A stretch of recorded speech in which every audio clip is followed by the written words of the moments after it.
오늘 우리에게 주신 하나님의 말씀 요한계시록 17장 6절로 14절 말씀입니다. 생명의 샘가 12월 10일 금요일 말씀 여자와 짐승의 정체 함께 읽겠습니다.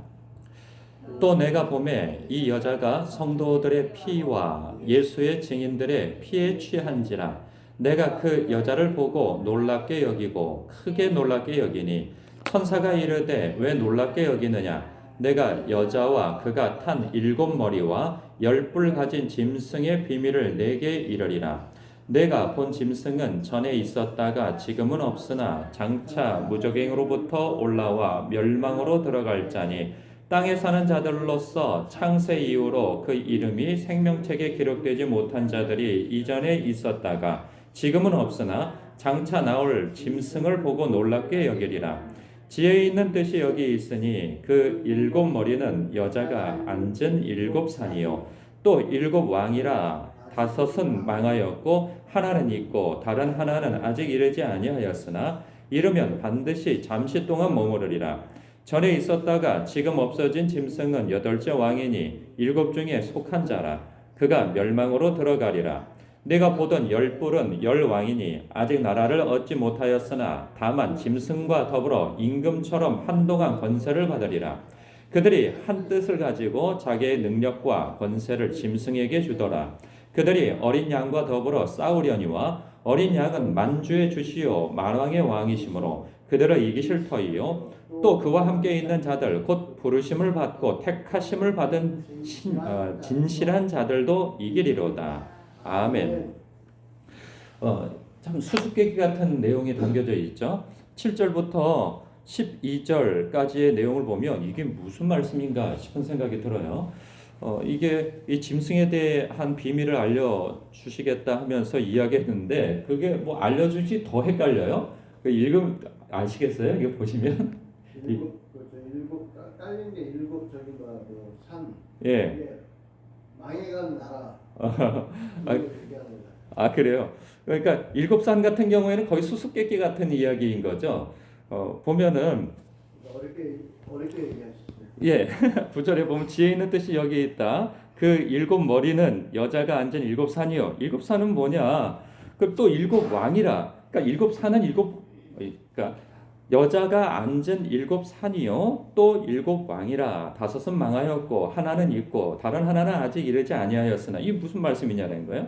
그래서 이건 뭐 주석을 보게 되어지면 7산은 로마가 7 언덕이 있어요. 그래서 거기에 시조가 뭐 로물루스와 뭐가 있어서 뭐 이렇게 뭐 얘기가 나오는데 7 언덕을 뜻한다. 그래서 로마를 뜻한다. 이런 이야기를 하고 있어요.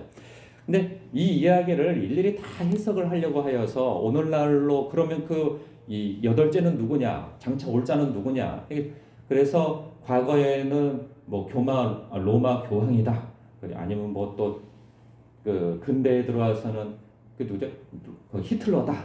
아니면 또 적그리스도로서 그래서 아직 나타나지 않은 자 이제 장차 올 자가 누구냐 해서 자꾸 그것을 점친다. 표현이 뭐하지만은 그 사람이 이 사람이다 하고 자꾸 규정을 하여서 이야기하는 일들이 있었어요. 그러나 사실 다 빗나갔어요. 그러나 그것도 또 빗나갔다고 할 수는 없는 것이고 쉽게 생각하면 이렇게 보면 돼요. 하나님과 교회와 성도를 대적하는 세력, 즉 적그리스도다라고 보면 되는 거예요. 그러니까 이 전 교회 시대에 이전에 있었다가 사라지고 또 사라졌다가 다시 생기고 이제 계속 이렇게 되어지는 거죠. 그래서 이 여자라고 하는 이 존재는 나라를 뜻한단 말이죠. 그 짐승들은 그 영적인 그러한 어둠의 권세로서 이 세상을 배후에서 조종하여 하나님과 교회와 성도를 대적하는 세력이라 말이에요. 그러니까 적그리스도예요. 예, 그렇죠. 그런데 그 적그리스도의 세력은 성도의 물리적인 힘으로서는 이길 수 없는 존재인 거예요. 그러니까 정치적 세력을 가지고 싸우는데 이길 수 있습니까? 싸워서 이길 수가 없습니다. 그래서 1세기 때 박해를 당했던 거예요. 그리고 또 거짓 선지자와 사상과 문화와 전통 그리고 어떤 거짓된 교리 이런 것을 가지고 성도를 미혹하는 세력이 그래서 그런 물리적인 세력과 정신적, 영적 세력이 같이 규합을 하여서 하나님과 교회와 성도를 대적한다는 거예요. 이런 것이 끊임없이 일어나게 되어지는데 그런 어둠의 영들이 13절 그들이 한 뜻을 가지고 자기 능력과 권세를 짐승에게 주었다는 거죠. 그래서 14절에 보면 그들이 어린 양과 더불어 싸운다는 거예요. 그런데 어린 양은 만주의 주시요 만왕의 왕이심으로 예수 그리스도죠.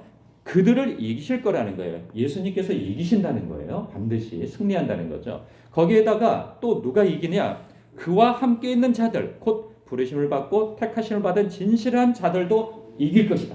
그들이 누구예요? 저와 여러분이죠. 성도가 그 적그리스도를 이길 거라는 거예요. 그러면 우리가 이긴다라고 했을 때 싸워서 이긴다라는 것으로 생각할 수 있는데 그 앞서 보면 6절에 또 내가 보면 이 여자가 성도들의 피와 예수의 증인들의 피에 취했다라고 얘기를 하잖아요. 그렇다고 한다면 이게 우리가 생각할 때 물리적으로 싸워서 이겼다는 소리입니까?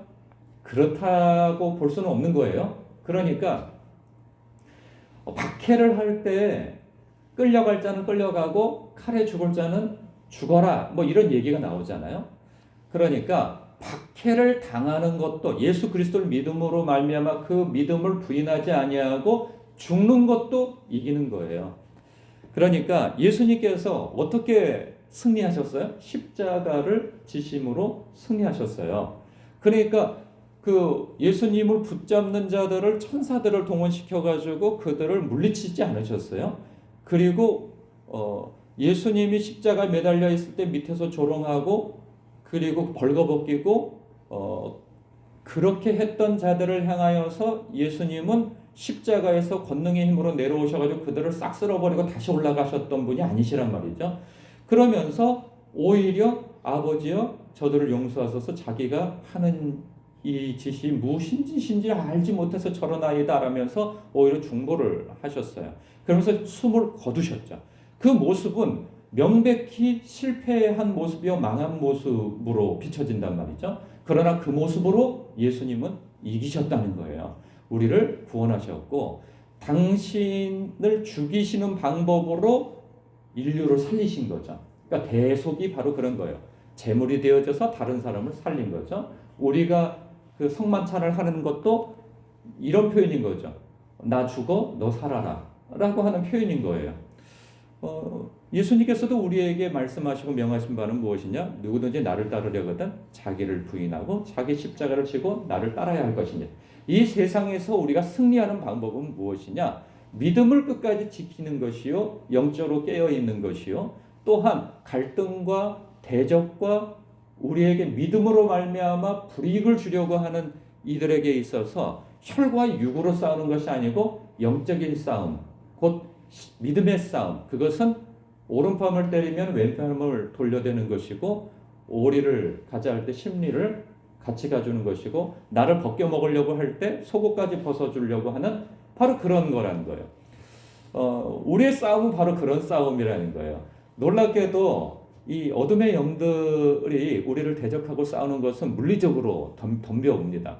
그런데 우리는 손발 다 묶어져 있는 상태에서 싸워야 된다는 생각이 들 정도예요.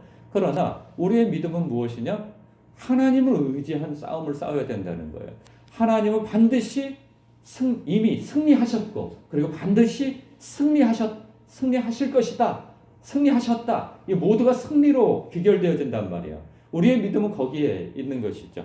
그렇기 때문에 우리가 싸우는 싸움은 용서의 싸움이요, 섬김의 싸움이요, 사랑의 싸움이요, 화평의 싸움이라는 거예요. 그리고 구제의 싸움이요. 한마디로 다 종합하면 사랑의 싸움을 싸우라는 그 말씀이신 것이죠. 우리가 이기는 것은 바로 거기에 있다는 거예요. 그런 것이 아니고 악은 악으로, 이는 이로, 눈은 눈으로 이 싸움은 성도에게 허락되어진 싸움이 아니라는 것을 우리는 알아야 하는 것입니다. 놀랍게도 1세기 때 이 말씀을 그대로 받았던 사람들은 혈과 육으로 싸우지 않았어요. 십자가형을 당했고 화형을 당했고 사자밥이 되었고 검투사로서 학살을 당했고 그렇게 어떤 죽임을 당하는 세월 속에서 결국은 승리한, 그래서 로마가 기독교를 국교로 세우게 되어지는 그런 승리가 있었던 것이죠. 우리도 이 마지막 때에 승리하기 위해서 싸움을 한다, 물리적인 싸움을 한다, 이것은 하나님의 뜻이 아니라고 봅니다.